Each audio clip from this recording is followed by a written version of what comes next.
தர்ம பலம் எனது உயிர், இரத்த பலம் எனது உடல். உடலால் தாரை வார்த்து உயிரை உமக்கு அளிக்கிறேன். நான் செய்த தர்ம பலன்கள் எல்லாம் நீர் பெறுவேன்.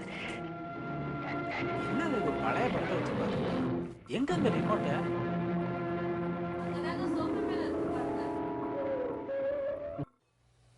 யாரோட பிளட் எல்லா டைப்ஸ் பிளட் இருக்கு. நம்ம வீட்ல உனக்கு தான் பிளட்டா? முழு உண்டு குத்துறாங்க. முழு தான் பிளட்டா? இல்லங்க இது ஆக்சிடென்ட். மா என்னம்மா இது? ஸ்கூலுக்கு டைம் ஆச்சு, நான் லஞ்ச் கட்டாம இருக்கேன். இந்த சைடு என்னமா இருப்பா 9 மணிக்கு தானே ஸ்கூல். இன்னும் 1 hour இருக்கு. 5 நிமிஷத்துல சப்பாத்தி ரெடி ஆயிடும்டா. வா चलो. இன்னைக்கு சப்பாத்தியா? பாவம் டெய்லி கீரை கொண்டு வராமா? கீரைனா சாப்பிட கூடாது. போய் அம்மாவுக்கு கிளம்ப சொல்லு. லஞ்ச் ரெடி ஆயிடுச்சு. யார் நீ? வாங்க சார் வெயிட் பண்ணிட்டு இருக்காங்க. என்ன பண்ணீங்க? ஸ்கூல்ல டிராப் பண்ணனும், நீங்களும் ஆபீஸ் போகணும். ரெடி ஆகாம காமெடி பார்த்துருக்கீங்க. மார்னிங் டைம்ல நியூஸ் பார்க்கலாம்ல. இல்ல அப்பா வண்டியில போனா 10 நிமிஷம் தான் ஸ்கூலுக்கு. இந்தடா லஞ்ச் யாருக்கும் தராம வேஸ்ட் பண்ணாம சாப்பிடு. வேஸ்ட்லாம் பண்ண மாட்டேன், யாருக்காவது கொஞ்சம் தருவேன். கொழுப்பா ஒழுங்கா நீ சாப்பிடு. யாராவது வேணும்னு கேட்டா கொஞ்சம் தரேம்மா. எனக்கு இருக்கிறது கொஞ்சம் தந்தா என்ன ஆயிட போகுதுமா? ஸ்கூலுக்கு டைம் ஆச்சு, சீக்கிரம் வாங்கப்பா. போலாம்டா. 8:30 ஸ்கூல்ல இருக்கணும். பிடி சார் திட்ட போறாரு. விட்றா, மாசம் ஒரு நாள் தானே லேட்டா போற. ஏன்பா இப்ப பார்த்தாலும் தம் அடிச்சுக்கிட்டே இருக்க? அதுவா, ஆஃபீஸில் டென்ஷன், மேனேஜர் டார்ச்சர் பண்ணிக்கிட்டே இருப்பார். தம் பற்ற வச்சோம்னா கொஞ்சம் ரிலாக்ஸ்டாக இருக்கும். லூசு மாதிரி ஓட்டுறான் பாரு. ஏய் இதெல்லாம் சொல்லக்கூடாது. பின்ன ஃபோன் பேசிட்டா போறான் பாருப்பா.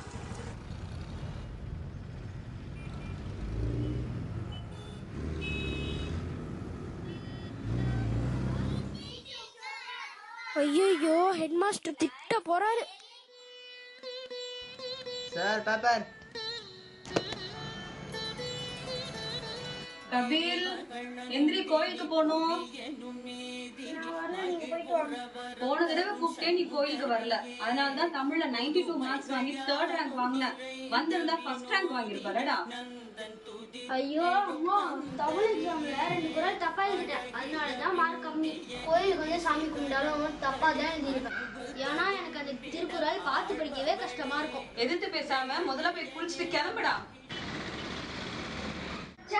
எவ்வளவு கூட்டம் கோயில்ல.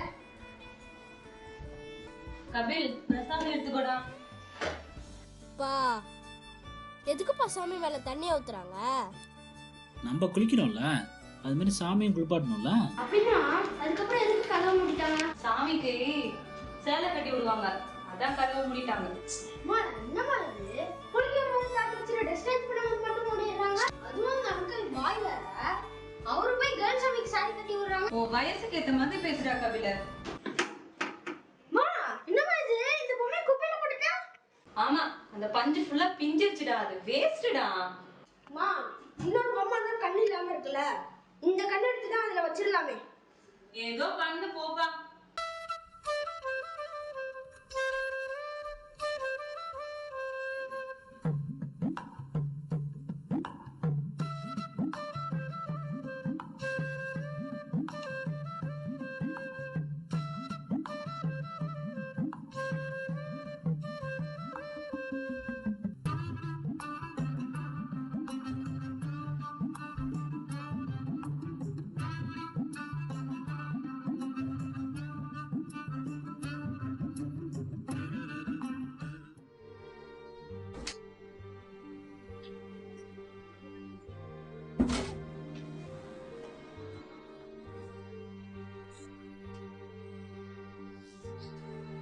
டேய் என்ன பண்ணிட்டு இருக்க?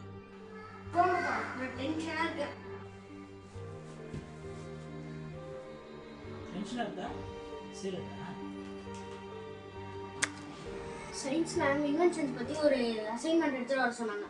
அதான் நான் டென்ஷனா இருக்கேன். அவ்வளோதானா? லேப்டாப் எடு.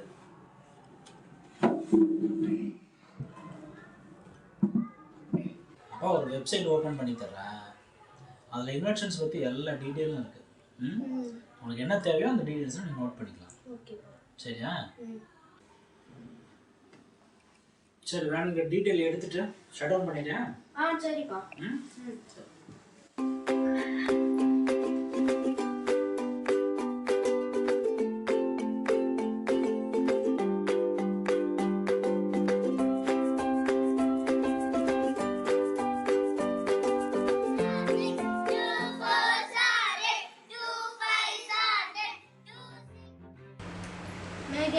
வாடா வா. என்னது அசைன்மெண்ட்லாம் தப்பு தப்பா எழுதியிருக்க? இல்லைங்க மேம், நான் கரெக்டாக தானே எழுதிருக்கேன். Invention of electric bulb Edison தெரியாதா உனக்கு? வேற யார் பெரிய போட்டு வச்சிருக்க? Edison only inventor bulb in 1879. ஐயோ இல்ல மிஸ், ஹம்ப்ரி டேவி தான் 1809 பல்பை ஃபர்ஸ்ட் கண்டுபிடிச்சது. அவரோட பேட்ல அது ரொம்ப நேரம் எரியல. அதுக்கப்புறம் நிறைய பேர் ட்ரை பண்ணி எடிசன் தான் ரொம்ப நேரம் எரியுற பல்பை கண்டுபிடிச்சாரு. தோனி மாதிரி லாஸ்ட் பால்ல இருந்து 6 அடிச்சா நல்ல பேர் வாங்கிட்டாரு மேம். எனக்கு நீ சொல்லி தராத, நான் உன் சயின்ஸ் மிஸ். நான் சொல்றதை எழுதிட்டு வா. Edison invented electric bulb. இல்ல ma'am, Edison developed the electric bulb தானே கரெக்ட். அப்பனா இன்வென்டர்னு சொல்றது தப்பு தானே மேம்? வேணா இங்கிலீஷ் மேம் கேட்டு பாருங்க. மிஸ் இங்க பாருங்க, அவன் சரியாதான் சொல்றான். எடிசன் பிறக்கிறதுக்கு 40 வருஷம் முன்னாடியே ஹம்ப்ரி டேவி பல்பை கண்டுபிடிச்சிருக்காரு. ஒரு பொருளை யார் ஃபர்ஸ்ட் கண்டுபிடிச்சாங்களோ அவங்க தான் இன்வென்டர்னு சொல்ல முடியும். நமக்கு தான் இத்தனை நாள் தெரியலையோ. என்ன நடக்குது? ஏன் இங்க நிற்கிறான்? இல்ல sir, invention of the electric bulb பத்தி ஒரு டிஸ்கஷன் போயிட்டு இருக்கு. இது போய் டிஸ்கஷனா? சின்ன குழந்தை கூட சொல்லும். Thomas Alva Edison is the first person to invent electric bulb.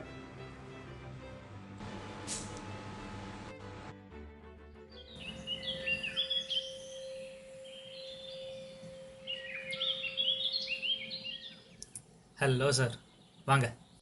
Sorry sir, பசங்களுக்கு கோச்சிங் போயிட்டு இருந்தது, அதான் கொஞ்சம் லேட் ஆயிடுச்சு. இருக்கட்டும் சார். எங்கே சார் கபில காணோம்? இல்லை சார், அவன் ஹாஸ்பிட்டலில் இருக்கான். சரி, அதை பற்றி தான் பேசிட்டு போகலான்னு வந்தேன். அதான் அவன் கோச்சிங் கிளாஸ் வரது இல்லையா? ஏன், என்னாச்சு? அவனை லேட்டாக கூட்டிகிட்டு வரதுக்கு காரணமே ஹாஸ்பிட்டலுக்கு செக்கப் கூட்டிகிட்டு போயிட்டு வருவேன். அதான். என்ன சார் சொல்கிறீங்க? என்னாச்சு அவனுக்கு? அவனுக்கு தலசீமியா. சொன்னால் ஸ்கூலில் சேர்த்துக்க மாட்டான்னு தான் நான் சொல்லலை. முதல்ல வாங்க சார், உட்காருங்க.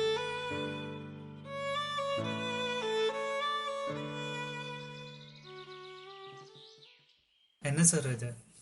தலசேமியாவை பற்றி நான் கூட கேள்விப்பட்டிருக்கேன். அது ஒரு நோய் கிடையாது, அது ஒரு ரத்த குறைபாடு தானே.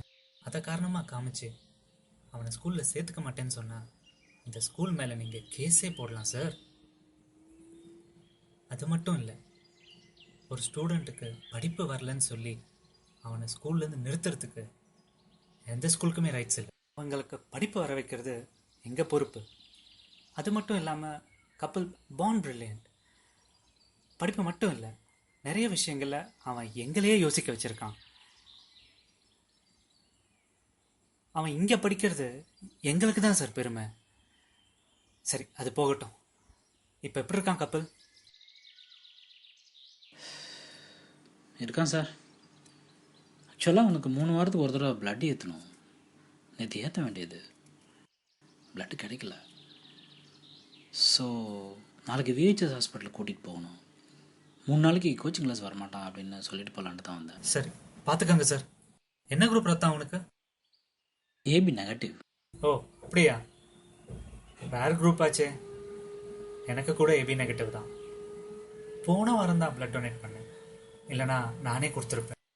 இருக்கட்டும் சார், பரவாயில்ல. இது வரைக்கும் 20 தடவைக்கு மேலே நான் ரத்தம் கொடுத்துருக்கேன். ஆனால் நிறைய பேர் ரத்தம் கொடுங்கன்னா என்னமோ சுற்றியே எழுதி கொடுங்கன்னு கேட்ட மாதிரி பயப்படுவாங்க. Anyway, Jal try for. ரொம்ப தேங்க்ஸ் சார். கிளம்பட்டுமா? தேங்க்ஸ். சரிங்க சார்.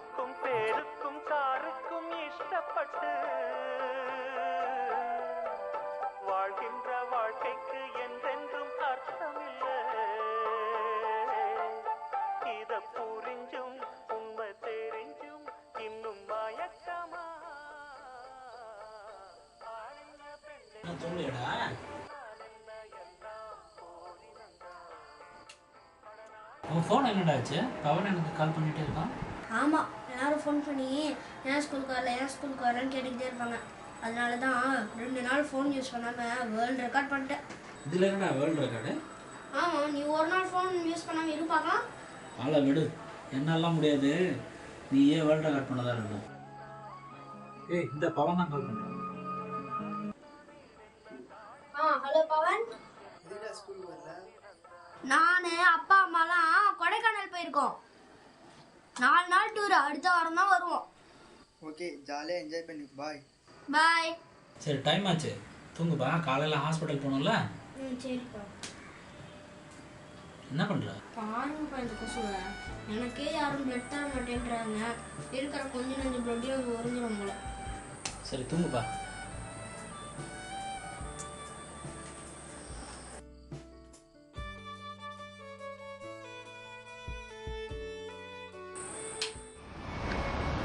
எப்படியா ட்ரை பண்ணுங்க. இன்னைக்கு ஈவினிங்குள்ள அந்த கபிலுக்கு 2 யூனிட் ஏபி நெகட்டிவ் ஏற்றியே ஆகணும். ஓகே மேடம், இந்த உடனே ட்ரை பண்ணுறேன். சாரி சார், நெக்ஸ்ட் வீக் எனக்கு மேரேஜ் வச்சுருக்காங்க. ப்ளட்டு கொடுத்தா. சொல்லுங்கள் சார். சார் போன தடவை கொடுத்தது கேர் ஆகிடுச்சு சார். ஹார்ட்டு பிடிச்சி வீட்டுக்கு வந்தேன் சார். டாக்டர், நீங்கள் சொன்ன மாதிரி டோனர் லிஸ்ட்டில் இருக்கிற நேம் எல்லாம் ட்ரை பண்ணி பார்த்தேன். யாரும் இப்போ ப்ளட் கொடுக்குற சிச்சுவேஷன் இல்லை. என்ன பண்ணுறது, இன்னைக்கு ஈவினிங்குள்ள 2 யூனிட் ரத்தம் ஏற்றியே ஆகணும். இல்லைன்னா ரொம்ப கஷ்டம். ஒன்று பண்ணலாம், பிரசாத் கிட்ட பேசலாம்.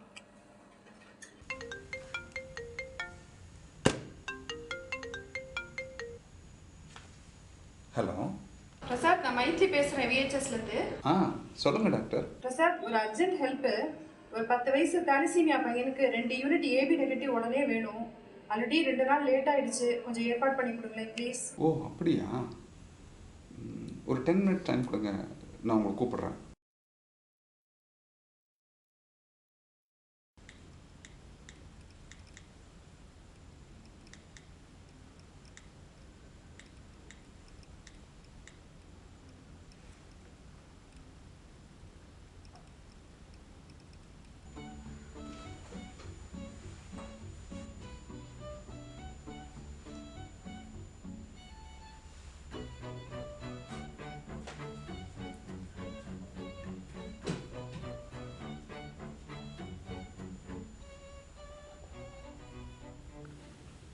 Hello doctor.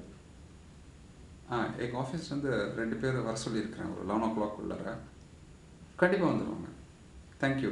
ரொம்ப தேங்க்ஸ் பிரசாத், டயத்துக்கு உதவி பண்ணிட்டீங்க. ரொம்ப தேங்க்ஸ். Take my blood. இருங்க, என்ன சிலுவையில் யாரே போகிறாங்க? வா இப்போ நான் என்ன பண்ணோம்? இந்த பெட்டில் படுத்துங்க. ஷூ எல்லாம் இருக்கலாம்.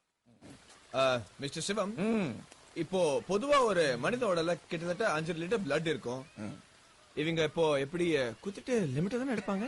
Don't worry my son. ஒருத்தரை கொன்னு ஒருத்தரை காப்பாத்த மாட்டோம். Promise. Yeah, I trust you. Not a problem at all. என்ன இவ்ளோ ஷார்ப்பா இருக்கு? குத்தணுமே அதான். Okay. இப்போ I have to go to a function in Chennai urgently to meet my fiancée. Worry, you will function very well. ஏங்க, நான் உங்களுக்கு பார்த்ததே இல்லையே. இப்பதான் பையனுக்கு தலசீமியா இருக்கு, உங்களுக்கு தெரியுமா? இல்லைங்க, நீங்க வேற. தலசீமியாலாம் பிறந்து 3 மாசத்துலேருந்து 6 மாசத்துக்குள்ள தெரிஞ்சிடும். இவன் பிறந்து 6 மாசத்துல தான் கண்டுபிடிச்சோம். அப்பத்துல இருந்து 3 வாரத்துக்கு ஒரு தடவை ரத்தம் ஏற்றிக்கிட்டே தான் இருக்கும். இந்த தடவை தான் ரத்தம் கிடைக்கல, அதான் லேட் ஆயிடுச்சுப்பா. ஓ அப்படியா? என்னப்பா நீங்க டேஸ் தரீங்க? உங்களுக்கு பிளட் ஏத்துனாலே அயன் கண்டென்ட் அதிகமாயிடும். அதை குறைக்க தானே டாக்டர் டேப்லெட் தந்துட்டு இருக்காங்க. இதுல பேரிச்சம்பழம், கீரை எல்லாம் கொடுத்தா இரும்பு சத்து இன்னும் தான் அதிகமாகும். ஓ அப்படியா?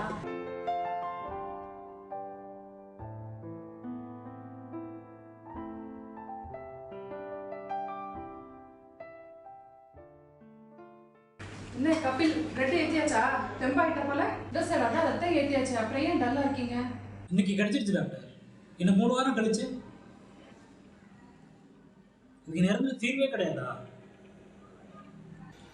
போன் மேரோ டிரான்ஸ்பிளான்டேஷன், அதாவது எலும்பு மஜ்ஜை மாற்று சிகிச்சை அப்படின்னு சொல்லுவோம் தமிழில். அதை நம்ம பண்ணலாம். அதுதான் இதுக்கு நிரந்தர தீர்வு.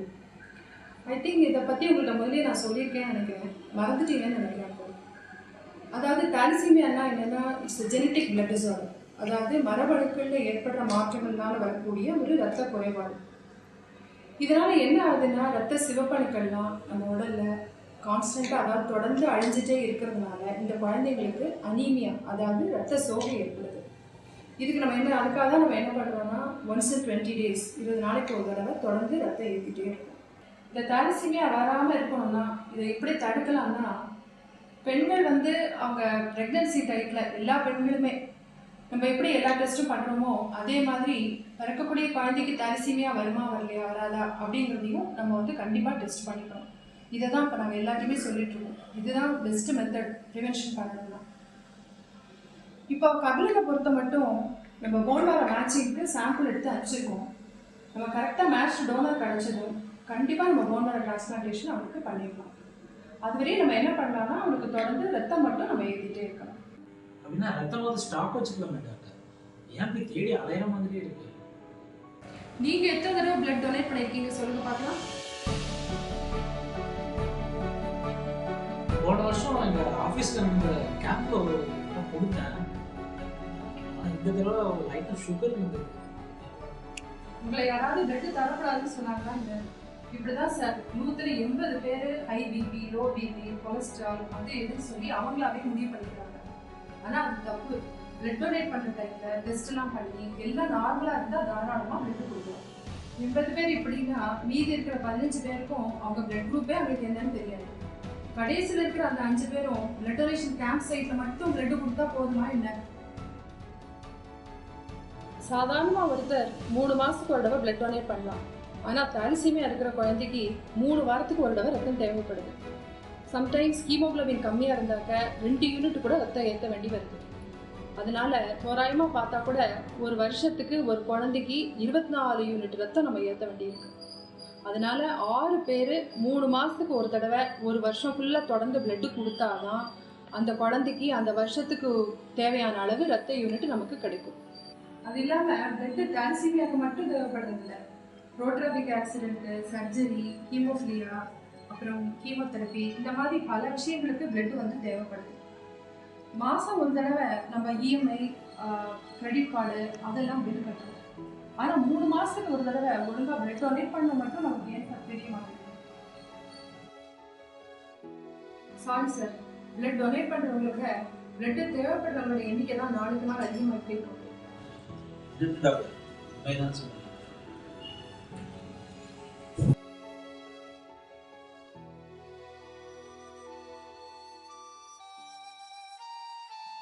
நெக்ஸ்ட் டைம் எனக்கு யாரும் பிளட் தரலன்னா எனக்கு ஏதாச்சும் ஆயிடுமாமா?